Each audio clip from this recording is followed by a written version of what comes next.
Niente da fare per la pallacanestro Nuoro che si è dovuta arrendere alla capolista Dinamo 2000 Sassari, passata di misura sul parquet della palestra Acconi col punteggio di 69-68.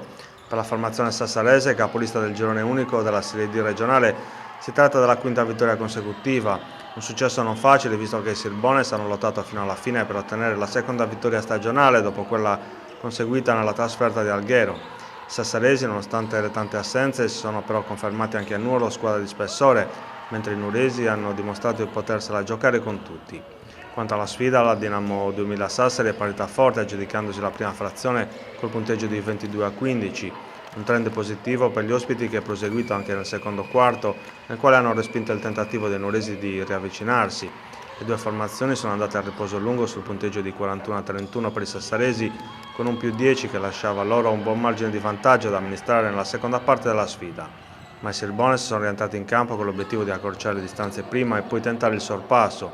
Il parziale della seconda parte della sfida, con un 37-28 a favore dei nuresi, la dice lunga sulla voglia messa in campo dalla formazione barbaricina di conquistare i primi 2 punti casalinghi. Alla fine i sassaresi sono riusciti a contenere con fatica il forcing finale dei padroni di casa, ottenendo un successo che li conferma in vetta al girone. Per i Sirbones comunque una buona prova per continuare un processo di crescita avviato dall'inizio della stagione. Nel prossimo turno, in programma sabato, i nuresi affronteranno in trasferta l'Oratorio Elmas, seconda forza del campionato.